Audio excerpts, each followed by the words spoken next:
Shalom, everybody. Peace, peace. How you doing?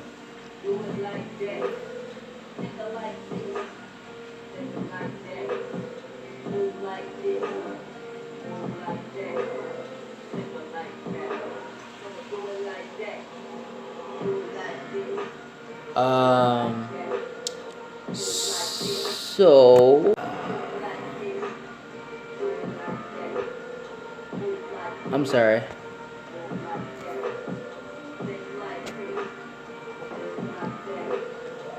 So this is going to be titled Days of the Week. I'll be right back.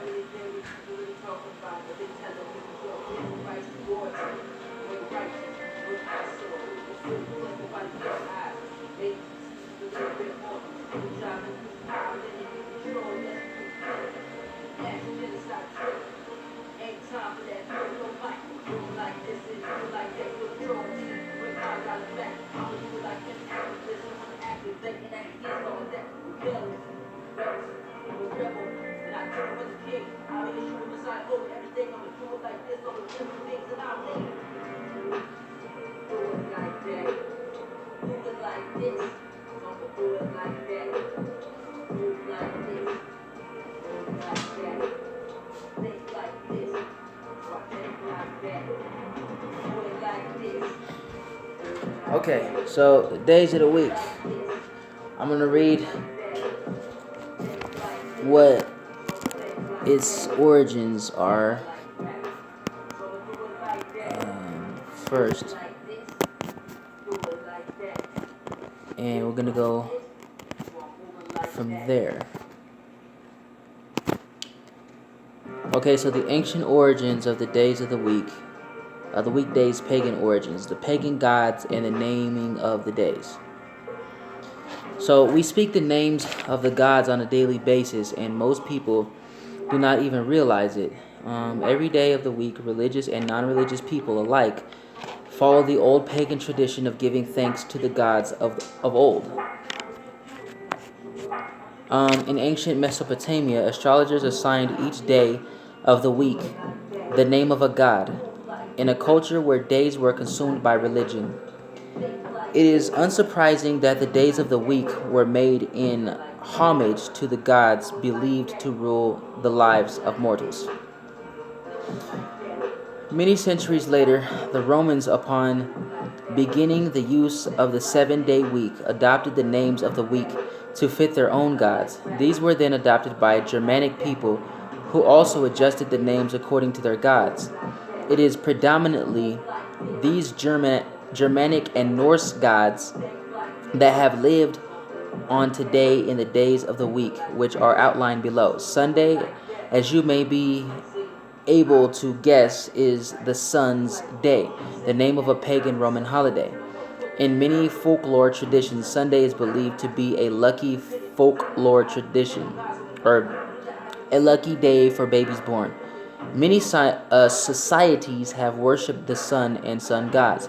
Perhaps the most famous is the Egyptian sun god Ra, or Re, who was Lord of Time.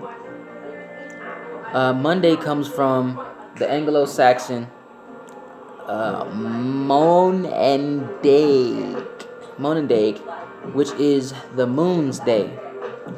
On this day, people gave homage to the goddess of the moon, Ishtar, for one, or Diana, Ashra. It was believed by ancients that there were 3 Mondays during the year that were considered to be lucky. First Monday in April, second in August, and the last in December. Tuesday is the first to be named after a Germanic god, Tui or Twy, a god of war and the sky, and associated with the Norse god Tyr, who was a defender god in Viking mythology. Tyr is associated with Mars. He is usually shown with only one hand. In the most famous myth about Tyr, he placed his hand between the jaws of the wolf, Fenrir, as a mark of good faith, while the other guys pretending to play bound the wolf. When Fenrir released, he had been tricked, or when he realized he had been tricked, he bit off Tyr's hand. Wednesday means Woden's day in Norse Odin, the Old Norse's equivalent to Mercury, who was the messenger to the gods, and the Roman god of commerce, travel, and science, just like Santa or Satan or Satan Claus or Woden Claus.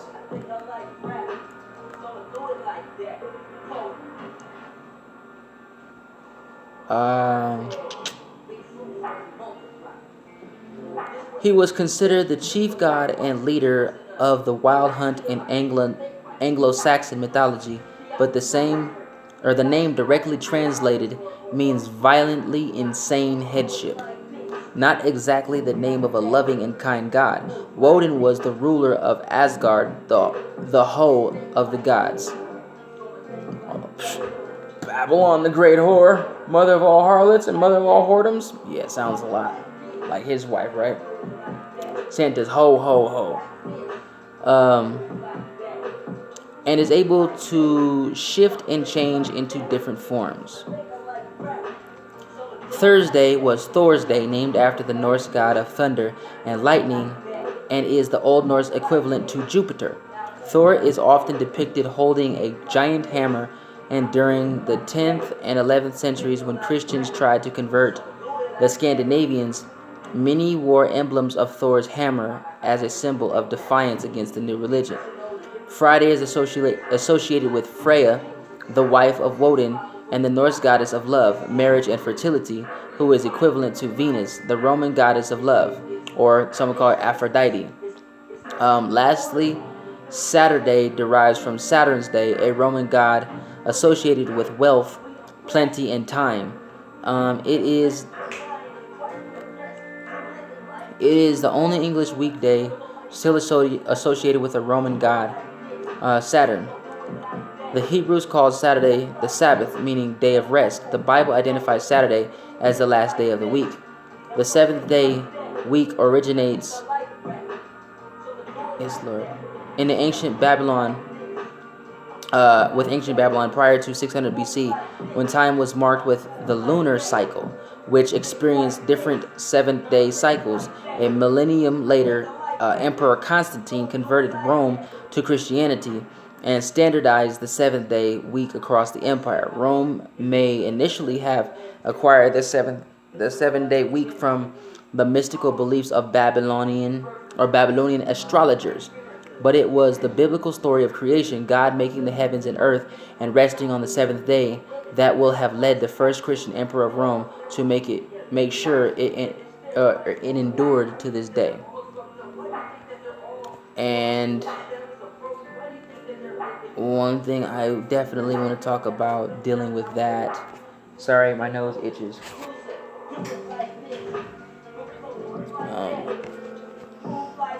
Let's go to Genesis 1. In the beginning, God created, or Elohim, created the heaven and the earth. And the earth was without form and void, and darkness was upon the face of the deep. And the Spirit of God, the Spirit of Elohim, moved upon the face of the waters. And Elohim said, "Let there be light," and there was light. And Elohim saw the light that it was good. And Elohim divided the light from the darkness. And Elohim called the light day, and the darkness he called night. And the evening and the morning were the first day. And Elohim said, "Let there be a firmament in the midst of the waters, and let it divide the waters from the waters." And Elohim made the firmament, and divided the waters which were under the firmament from the waters which were above the firmament, and it was so. And Elohim called the firmament heaven, and the evening and the morning were the second day. And Elohim said, "Let the waters under the heaven be gathered together unto one place, and let the dry land appear," and it was so. And Elohim called the dry land earth, and the gathering together of the waters called he seas. And Elohim saw that it was good. And Elohim said, "Let the earth bring forth grass, the herb yielding seed, and the fruit tree yielding fruit after his kind, whose seed is in itself, upon the earth," and it was so. And the earth brought forth grass and herb yielding seed after his kind, and the tree yielding fruit, whose seed was in itself. after his kind, and Elohim saw that it was good, and the evening and the morning were the third day. And Elohim said, let there be lights in the firmament of the heaven to divide the day from the night, and let them be for signs and for seasons, and for days and years. And let them be for lights in the firmament of the heaven to give light upon the earth, and it was so. And Elohim made two great lights, the greater light to rule the day, and the lesser light to rule the night. He made the stars also. And Elohim set them in the firmament of the heaven to give light upon the earth, and to rule over the day and over the night, and to divide the light from the darkness. And Elohim saw that it was good. And the evening and the morning were the fourth day. And Elohim said, let the waters bring forth abundantly the moving creature that hath life, and fowl that may fly above the earth in the open firmament of heaven. And Elohim created great whales, and every living creature that moveth, which the waters brought forth abundantly, after their kind, and every winged fowl after his kind. And Elohim saw that it was good. And Elohim blessed them, saying, be fruitful, and multiply, and fill the waters and the seas, and let fowl multiply in the earth. And the evening and the morning were the fifth day. And Elohim said, let the earth bring forth the living creature after his kind, cattle and creeping thing, and beast of the earth after his kind, and it was so. And Elohim made the beast of the earth after his kind, and cattle after their kind, and everything that creepeth upon the earth after his kind. And Elohim saw that it was good. And Elohim said,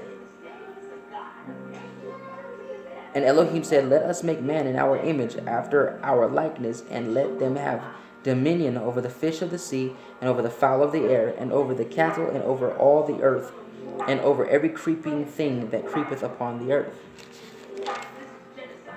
So Elohim created man in his own image. In the image of Elohim created he him. Male and female created he them. And Elohim blessed them. And Elohim said unto them, be fruitful, and multiply, and fill the earth, and subdue it, and have dominion over the fish of the sea, and the fowl of the air, and over every living thing that moves upon the earth.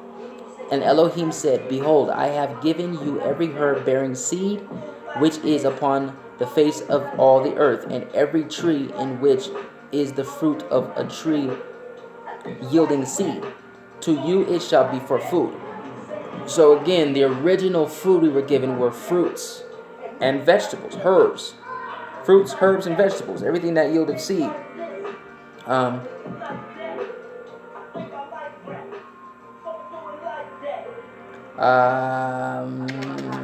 And to every beast of the earth, and to every fowl of the air, and to everything that creeps upon the earth, wherein there is life, I have given every green herb for food, and it was so. And Elohim saw everything that he had made, and behold, it was very good. And the evening and the morning were the sixth day. Thus the heavens and the earth were finished, and all the host of them. And on the sixth day Elohim ended his work which he had made, and he rested on the seventh day from all his work which he had made. And Elohim blessed the seventh day, and sanctified it, because that in it he had rested from all his work which Elohim created and made. These are the generations of the heavens and of the earth, when they were created, in the day that Yahweh Elohim made the earth and the heavens. I'm going to stop right there. So that's the names of the days of the week is the first day, the second day, the third day, the fourth day, the fifth day, the sixth day, and the seventh day. Seventh day is this day of rest, and that it would be what some would call Saturday, when the week ends. And again, the day begins in the evening. We are in the first part of the day, the evening, when it's all bright and sunny out and stuff. Where that's the second part of the day, because the evening and the morning were the first day. That's when the day begins. Also, I'm going to go to Exodus chapter 20.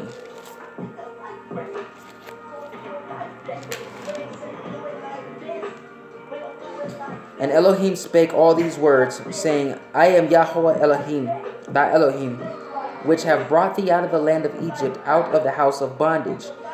Thou shalt have no other Elohim before me, meaning God. Thou shalt not make unto thee any graven image or any likeness of anything that is heaven above, or in heaven above, or that is in the earth beneath, or that is in the water under the earth. Thou shalt not bow down thyself to them, nor serve them.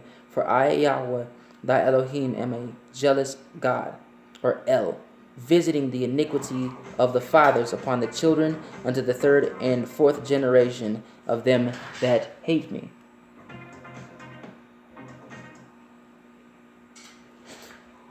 And showing mercy unto thousands of them that love me and keep my commandments. Thou shalt not take the name of Yahweh thy Elohim in vain, for Yahweh will not hold him guiltless that taketh his name in vain. Remember the Sabbath day to keep it holy.